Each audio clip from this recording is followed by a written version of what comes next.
जो प्रेम है वो सिर्फ पाने का नाम नहीं होता। प्रेम सिर्फ देने का नाम होता है।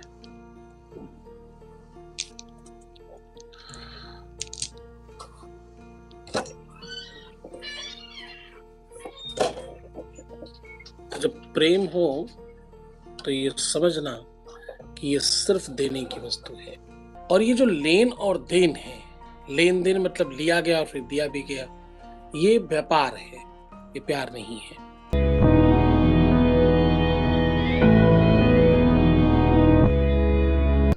जब तुम एक ही व्यक्ति के लिए प्रयासरत होते हो, जब तुम्हें दूसरा कोई नजर नहीं आता, जब तुम सिर्फ और सिर्फ एक ही मानस पर होते हो, तो ये व्यवस्था बनती है तुम्हारे प्रेम की। यहां से क्योंकि तुम्हारा प्रेम प्रारंभ होता है, क्योंकि प्रेम की जो परिभाषा है, प्रेम की जो डगर है, बड़ी मुश्किल है डगर प्रेम नगर की। ये नगर हर किसी के लिए नहीं होता, ये नगर सबको नहीं मिलता, ये नगर सबके बस की बात नहीं है, और इस पर हर कोई दावा भी नहीं करता। प्रेम एक ऐसा सद्भाव है जिसमें भावनाएं ज्यादा है। ये प्लेटफॉर्म सिर्फ और सिर्फ उन लोगों के लिए है जो अपने जीवन में प्रेम चाहते हैं। अपनी पारिवारिक लाइफ, अपनी दाम्पत्य लाइफ, अपनी निजी लाइफ, अपनी मैरिटल लाइफ और अपनी लव लाइफ जिन्हें ठीक करना सिर्फ उनके लिए ही है, बाकी किसी के लिए ये प्लेटफॉर्म नहीं है। क्योंकि तुम्हारे अपने हाथ में है, तुम जब चाहो उसे छोड़कर जा सकते हो। तुम्हें किसी ने जबरदस्ती बुलाया नहीं। एक संयोग है कि आज तुम चलते चलते इस डगर पर आ गए। एक संयोग है कि तुम्हें चलते चलते ये नई चीज दिखाई पड़ गई। ये संयोग है कि तुम्हारे लिए कुछ नई चीजें बन पड़ी। ये संयोग है कि कुछ स्पेशल हो लिया। ये संयोग है कि तुम जो चाह रहे थे वही बातें यहां होने लग गई। जब दिल किसी का होता है उस समय पहली बार बटरफ्लाई ही तुम्हारे दिल में उड़ती है। जब तुम किसी के प्रेम में होते तो बटरफ्लाई ही होते हो अपने आप में। बटरफ्लाई कहीं ना कहीं प्रेम का बड़ा प्रतीक है, इसलिए उसको मैं स्पर्श कर रहा हूं, ध्यान से सुनिएगा। बटरफ्लाई यानी हिंदी में जिसे तितली कहते हैं, ये कोई सीधा जन्म लेने वाला प्राणी नहीं है तुम्हारी हमारी तरह। इसके गूगल कहता है 4 और थ्योरी कहती है 6 अलग अलग बार जन्म होता है इसका, तब जाके ये बटरफ्लाई बनती है। मतलब क्या है इसका?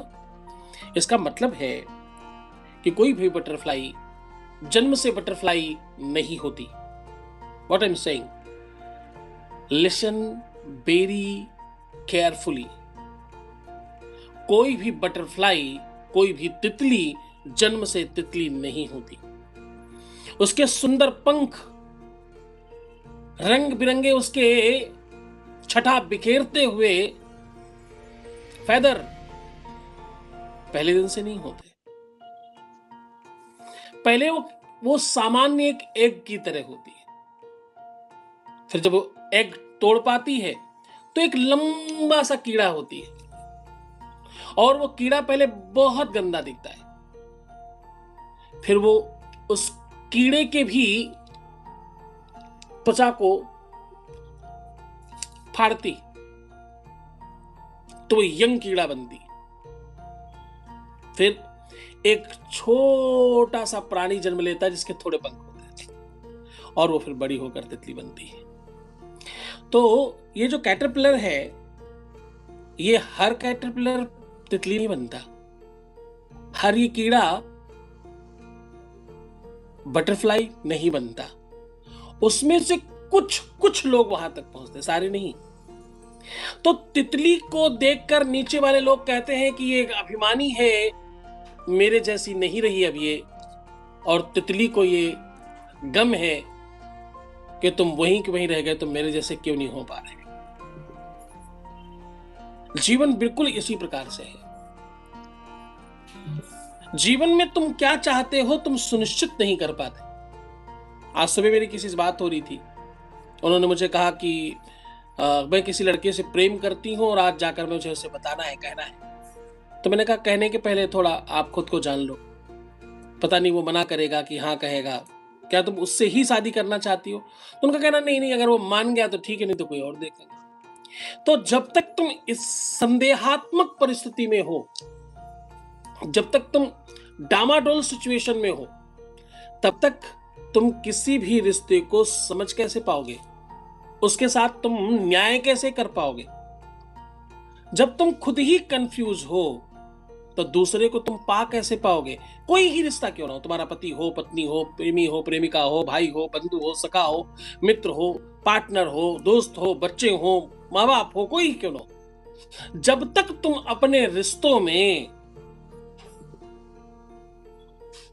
ईमानदारी नहीं रख पाते, तुम किसी को 100% नहीं पा पाते, तुम ये क्यों नहीं कह पाते, क्यों नहीं बोलते कि भाई हर हाल में मुझे तो यही चाहिए।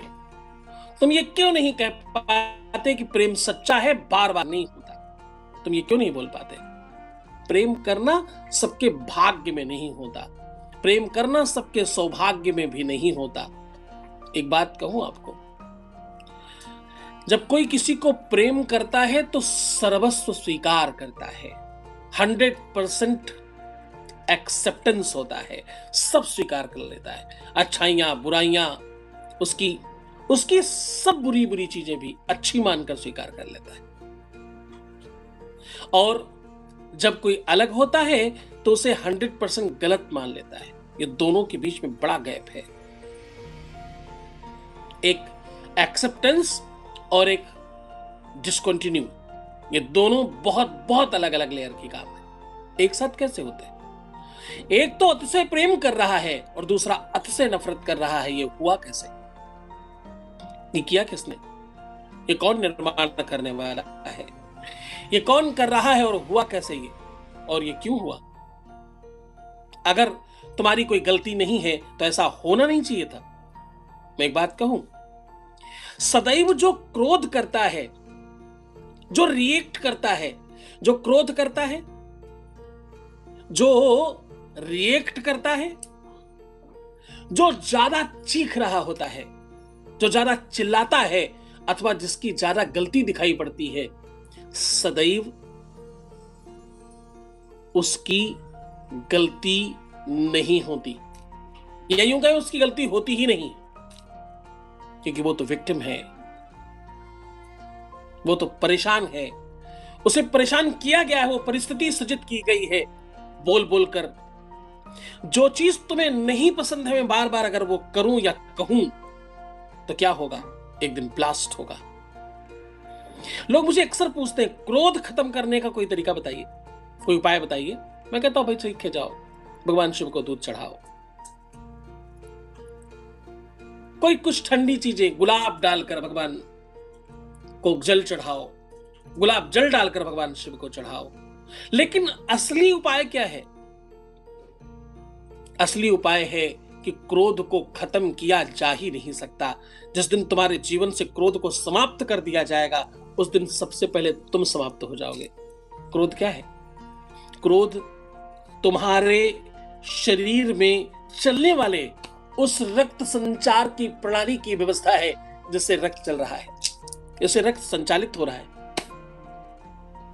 जिससे रक्त तुम्हारे जीवन में बह रहा है। वो जो प्रेशर है ना शरीर में, बस उसी को रक्त कहते हैं, उसी को क्रोध कहते हैं, उसी को रक्तचाप कहते हैं। मन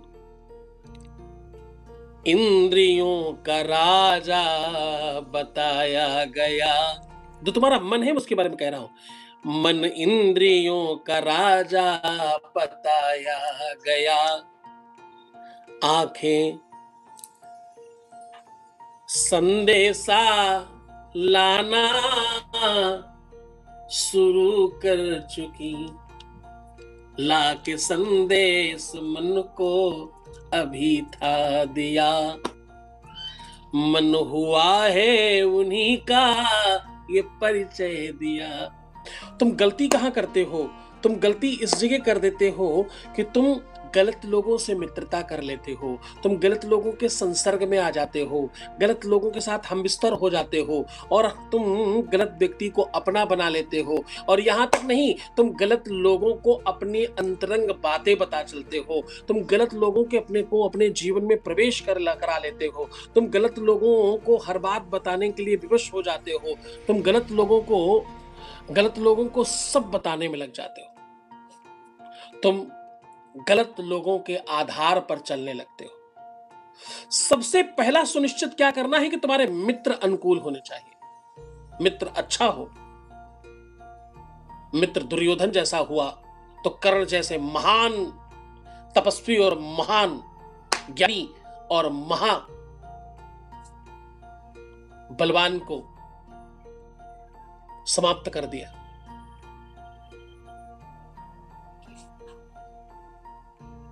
और मित्र कृष्ण की तरह हुआ तो सुदामा को भी तार गया। मित्र अच्छे रखने चाहिए, सलाहकार अच्छे रखने चाहिए और लोग अच्छे रखने चाहिए आपके अपने आसपास। किनसे तुम अपनी मन की बात बता रहे हो, किनसे तुम अपने बारे में चर्चा कर रहे हो, किससे सलाह ले रहे हो, किससे परामर्श ले रहे हो, ये सबसे ज्यादा जरूरी है। तुम अपने बारे में अगर किसी को नहीं भी बता पा रहे हो तो ये अच्छी बात नहीं है, इससे भी तुम सर्वनाश कर रहे हो, क्योंकि अंदर अंदर अंदर अंदर वो चल रहा है, तुम्हारे सबकॉन्शियस माइंड में सब कुछ मालूम है। और मैं सत्य बताऊं, धीरे धीरे शनै शनै एक दिन ये आपका डिप्रेशन और एंजाइटी का स्वरूप ले लेगा और सब खराब होगा। इसलिए एक ऐसा प्लेटफॉर्म जहां पर तुम अपने मन की, अपने अंतःकरण की बात बता सकते हो, अपनी गलतियां बता सकते हो, अपने पाप पुण्य बता सकते हो और उसे ठीक करा सकते हो, उसका नाम लव विद एस्ट्रोलॉजी है। 8081426940।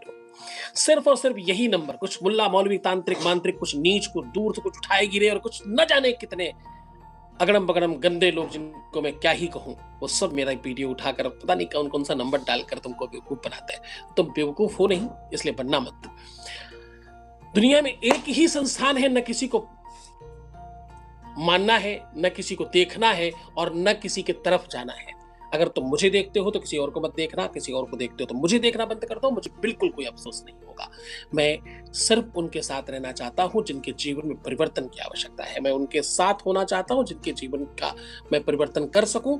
मैं अपनी तपस्या, अपनी साधना से जीवन परिवर्तित करता हूं। जो तप और साधना की शक्ति है वो जाकर तुम्हारे भाग्य को परिवर्तित करती, तुम्हारे कपाट पर लिखे हुए कुअंकों को परिवर्तित कर रही होती है। भगवान के पार्षद जाते हैं, हमारी शक्तियां जाती हैं और तुम्हारे भाग्य को परिवर्तित करती हैं। जब तुम मुझे देख रहे होते हो तो भरोसा अगर है तो ये मानकर देखना कि मैं भी तुम्हें देखता हूं। ये जितने लोग यहाँ हैं उनको सबको पता है, जब तुम मुझे मिलोगे उसी दिन तुमको ये विश्वास हो जाएगा कि हाँ, मैं तुम्हें सच में देखता हूं। तुम्हें मालूम होगा उसी समय। कुछ लोग जान चुके हैं, कुछ लोग हो सकता है 2-4-10 लोग आज नए जुड़े होंगे, उनको नहीं पता होगा, लेकिन वो पता हो जाएगा। जिस दिन तुम सामने पढ़ोगे उस दिन तुम्हें पता चलेगा कि तुम खुली किताब और मैं तुम्हें कभी भी पढ़ सकता हूँ और कहीं से भी पढ़ सकता हूँ। मैं सामने नहीं भी हूं तो भी पढ़ सकता हूँ। तो आप एकदम अंतःकरण से प्रसन्न हो जाए। सिंदूर अगर गरी के गोले में भरकर किसी भी देवी मंदिर में गुड़हल के पुष्प के साथ चढ़ाया जाए तो मनचाहा ब्याह होता है। शहद में सरसों डालकर मिट्टी के बर्तन में, उसी बर्तन के ऊपर दिया जलाया जाए और ये भैरव मंदिर में, हनुमान मंदिर में या किसी क्षेत्र अधिकारी मंदिर में जलाया जाए तो शत्रु समाप्त होते हैं और रूठा हुआ व्यक्ति जल्दी वापस आ जाता है। काले कपड़े में बांधकर जौ, तिल, काली उड़द, काली हल्दी, थोड़ी सी राई और 7 पान के पत्ते जिसमें तुम अपने बारे में लिख सकते हो, ये सब बांधकर बहते हुए जल में, कुएं में, जमीन में गाड़कर अथवा बड़े पेड़ पर टांग कर रखने से आपकी हर इच्छा पूर्ण होती है। और खास तौर से जो ब्याह नहीं कर रहा, जो विवाह की स्थिति नहीं बन रही, जो मना कर रहा है, जिसके घर वाले नहीं मान रहे, ये सब कंडीशन ठीक हो जाती और बड़ी खास व्यवस्था होती है कि अगर उसकी कहीं और शादी होने जा रही तो वो शादी टूट जाती है। ऐसे तमाम उपाय मैं रेगुलर बता रहा हूं तुम्हें, लेकिन मैं सिर्फ एक और बात कहूंगा चलते चलते कि उपायों से कहीं ज्यादा जो काम करता है उसका नाम है गुरु कृपा। तुम्हें गुरु दीक्षा लेनी चाहिए, तुम्हें गुरु के चरणों में प्रीति रखनी चाहिए। जब तुम गुरु से प्रेम करते हो तो तुम सब कुछ पा जाते हो बिना जाने, बिना किसी खास प्रयास के। तो तुम सिर्फ यहां से शुरू करो। कहां से? मुस्कुराओ। हुँ? पानी पियो हर आधे घंटे में प्रणाम करके और अपने आप को खूब सुंदर बनाओ। ये 3 काम तो तुम अभी शुरू कर दो ताकि मैं तुम्हें ठीक कर सकूं। मेरा आशीर्वाद है तुम्हारे जीवन में आज से ही परिवर्तन आएगा। हर हर महादेव, घर घर महादेव।